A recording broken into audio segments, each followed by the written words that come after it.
चंद्रशेखर आज़ाद जी जैसे और तमाम नेता ऐसे मौजूद जिन्होंने प्रूव करा है कि हम आंदोलन करके अपनी बात मनवा सकते हैं। SC ST OBC माइनॉरिटी के बच्चों के लिए शिक्षा लेना और भी कठिन है, उनके पास तो कोचिंग के लिए पैसे भी नहीं होते हैं, तो वो कितना प्रभावित हुए हैं ये मेंशन होना जरूरी है। इनका मनुवादी सोच की यही रूल अभी तक फॉलो कर रहे हैं कि पहले बदनाम कर दो, NSA लगा दो, चरित्रहीन बता दो, फिर बाद में उसे सिस्टमेटिक तरीके से खत्म कर दो। अंग्रेजों ने भी भगत सिंह जी की जो वो आमरण अनशन में बैठे थे उनकी मांगों पूरा करा, जेलों में किताब दिया, अच्छा खाना दिया, वो सुविधाएं दी जो एक प्रिजनर ऑफ वॉर को मिलती है। मैं कहूँगा CJP का प्रोटेस्ट अपने चरम पे पहुँचने वाला है, ये एक निर्णायक मोड़ पे पहुँचने वाला है और भीम आर्मी की वजह से वो निर्णायक मोड़ और बहुत जल्दी आ गया। आप सभी को मेरा क्रांतिकारी जय भीम, जय भारत, जय संविधान।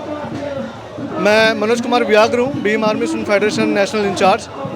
साथियों, यहाँ पे आज चंद्रशेखर भाई हमारे नेता यहाँ पे आए और उन्होंने बड़ी मजबूती से बात रखी है कि CJP की जो 5 प्रमुख मांगे हैं, उसके अलावा जो हमारी पार्टी की भी कुछ मांगे रहेंगी सरकार से, क्योंकि देश ये एक अम्बेडकरवादी मूवमेंट का भी बहुत बड़ी मांग है, क्योंकि SC ST OBC के बच्चों भी इसी शिक्षा नीति के अंतर्गत आते हैं और वो सब परेशान हैं। तो भाई ने पूरा विश्वास दिया है कि 20 तारीख को जैसे यहाँ पे आएंगे और इस प्रोटेस्ट को लीड भी करेंगे, साथ में यहाँ के जो हमारे अभिजीत दीप के उनके साथ, उनकी पूरी टीम के साथ सेशन में भी आवाज़ उठाएंगे।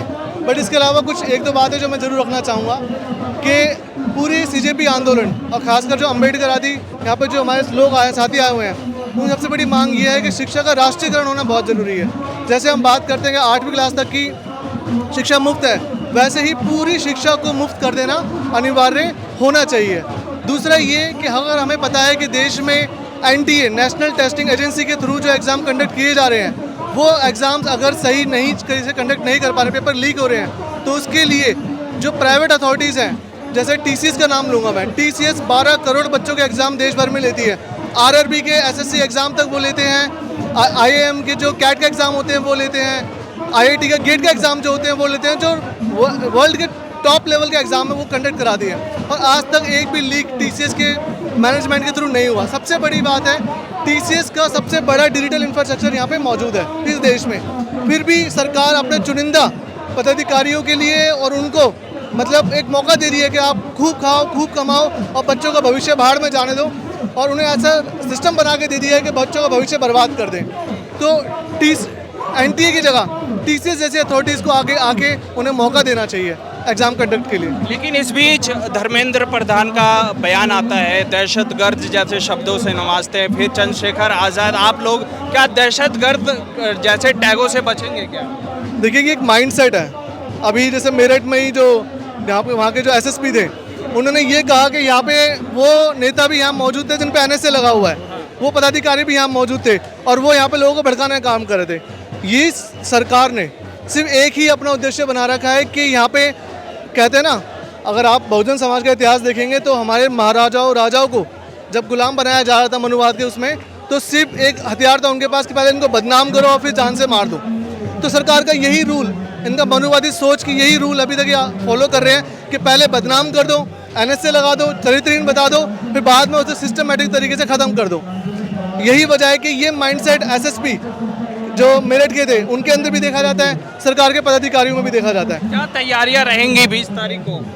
देखिए, जो भाई का आदेश होगा और अभी जो दिल्ली प्रदेश की टीम, जो हमारी राष्ट्रीय की टीम है, वो जो डिसाइड करेगी वो हमारी तैयारियों में रहेगा। लेकिन एक व्यक्तिगत एक कार्यकर्ता के तौर पर बोलें तो हम डे 1 से यहाँ पे CJP के साथ खड़े हैं और हम आखिरी टाइम तक, जब तक कि इस देश में राष्ट्रीयकरण शिक्षा का नहीं हो जाता, जो छात्र जिन्होंने आत्महत्या कर ली है, जो छात्र जिनका भविष्य गड्ढे में आ गया है, क्योंकि बहुत से बच्चों को तो एज लिमिट निकल चुकी है, बहुत से बच्चे दोबारा एग्जाम नहीं दे पाएंगे, वो लाखों बच्चे हैं। तो उन बच्चों को क्या कंपनसेशन होना चाहिए? क्या उन्हें दोबारा मौका नहीं मिलना चाहिए? कि एज लिमिट कुछ साल कुछ महीने एक्सटेंड नहीं करनी चाहिए उनके लिए? क्या जो बच्चों ने आत्महत्या करी है कि उन्हें कोई आर्थिक कंपनसेशन नहीं मिलना चाहिए? तो ये चीज़ होना बड़ी ज़रूरी है। इसके लिए जो सुप्रीम कोर्ट है उसको पहल करनी चाहिए कि वो अपने रिप्रेजेंटेटिव आए, एक कमेटी का गठन करें और ये विश्लेषण करें कि पेपर लीक की वजह से SC ST OBC के कितने बच्चों का भविष्य खराब हुआ है। क्योंकि शिक्षा, मैं मानता हूँ कि सबका अधिकार है, सबको मिले, लेकिन SC ST OBC माइनॉरिटी के बच्चों के लिए शिक्षा लेना और भी कठिन है, उनके पास तो कोचिंग के लिए पैसे भी नहीं होते हैं, तो वो कितना प्रभावित हुए हैं ये मेंशन होना जरूरी है। पूर्व में हमने प्रधानमंत्री का कई बयान देखा, वो कई चर्चाएं करते हैं, खासकर की शिक्षा को लेकर चर्चा करते हैं, लेकिन नीट जैसे मामले आए जब, तो प्रधानमंत्री ने इस पर खुलकर नहीं बोला या सरकार की तरफ से कोई ऐसा जवाब नहीं आया जो छात्रों को संतुष्टि मिले। क्या लग रहा है प्रधानमंत्री जी इससे परे होते जा रहे हैं क्या? सर वो तानाशाही की एक बेमिसाल वो पहचान दे रहे हैं अपनी। इससे बड़ी तानाशाही क्या होगी? अगर आप अभी सोशल मीडिया पे देखेंगे तो एक बहुत अच्छा एक कंटेक्स्ट चल रहा है कि अंग्रेजों ने भी भगत सिंह जी की जो वो आमरण अनशन में बैठे थे उनकी मांगों पूरा करा, जेलों में किताब दिया, अच्छा खाना दिया, वो सुविधाएं दी जो एक प्रिजन ऑफ वॉर को मिलती है। लेकिन ये तानाशाही सरकार इतनी हो गई कि हम इंडिया में होते हुए भारत की सरकार भारतीयों को ही नहीं सुनना पसंद करी, ना उनकी मांगों को पसंद करना चाह रही है। तो ये अहंकार है, ये तानाशाही है। ये इन्हें वोट की चोट ही लग सकती है। इन्हें आपका दर्द हमारा दर्द नहीं सुनाई देगा, किसी का आमरण अनशन नहीं दिखाई देगा। इन्हें वोट की चोट समझ में आएगी, ये जूते की लाश समझ में आएगी कल को। तो अब ये अगर वोट की चोट से समझ जाए तो बढ़िया है, वरना किसी दिन ऐसा होगा जनता सड़कों पे आएगी और अपना सूद समेत हिसाब वापस करेगी। क्या वर्तमान सरकार में आंदोलन करना मुश्किल होता जा रहा है? मुश्किल ही है। यहाँ पे अगर आप देख रहे हैं यहाँ प्रोटेस्ट चल पा रहा है तो उसका एक मुख्य कारण ये है कि यहाँ पे अभी तक भाई चंद्रशेखर आज़ाद जी जैसे और तमाम नेता ऐसे मौजूद हैं जिन्होंने प्रूव करा है कि हम आंदोलन करके अपनी बात मनवा सकते हैं, सरकार को घुटनों पे ला सकते हैं। तो ये चीज़ बड़ा मतलब मैं मानता हूँ कि भीम आर्मी आज़ाद समाज पार्टी के जो इतिहास रचा था ये उसी की लेगेसी है कि और ऐसे प्रोटेस्ट हो पा रहे हैं और न्याय मिल पा रहा है। सोनम वांगचुक जैसे मतलब देशभक्त, उन्होंने जो सेना के लिए कई सारे आविष्कार किए, उनको गद्दार जैसे टैग देना और कैरेक्टर असैसिनेशन करना कहाँ तक देखते हैं जायज़ है या फिर किन चीज़ों को लेकर ये सरकार ज़्यादा डरती है? देखिए मैं दोबारा वही बात बोलूँगा कि सामने वाले को बदनाम कर दो, उसे फिर मारना आसान है, ठीक है ना। ये इतिहास रहा है इन मनुवादियों का और ये इतिहास ये आज भी उसे लागू करना चाह रहे हैं। तो ये इनकी साजिश है कि पहले कैरेक्टर ख़राब कर दो, फिर एक सिलसिलेवार तरीके से उन्हें मरने छोड़ दिया जाए। आप देखेंगे यहाँ पे जितने भी बहुजन समाज के जो हम चूँकि भीम आर्मी से हूँ तो मैं सबको बहुजन समाज के नेतृत्व से देखता हूँ और बहुजन समाज ही है जो इस भारत की नींव भी है। तो आज जब बहुजन समाज के हमारे जैसे बनते जी यहाँ पे आए हुए हैं, ये तमाम ऐसे नेता यहाँ पे आ रहे हैं जो देश हित की बात करते हैं, संविधान हित की बात करते हैं, तो आप देखेंगे कि मीडिया से लेके नेशनल मीडिया तक और इनके जो प्रोपोगेंडा वाले मीडिया हैं, बहुजन मीडिया से अलग जो मनुवादी मीडिया है, वो उन्हें बदनाम करने की कोशिश करेंगे। देखो ये इस सीजेपी के प्रोटेस्ट वीक चल रहा है, ये लोग आ रहे हैं इसको बचाने के लिए, लेकिन मैं कहूँगा सीजेपी का प्रोटेस्ट अपने चरम पे पहुँचने वाला है। ये एक निर्णायक मोड़ पे पहुँचने वाला है और भीम आर्मी की वजह से वो निर्णायक मोड़ और बहुत जल्दी आ गया।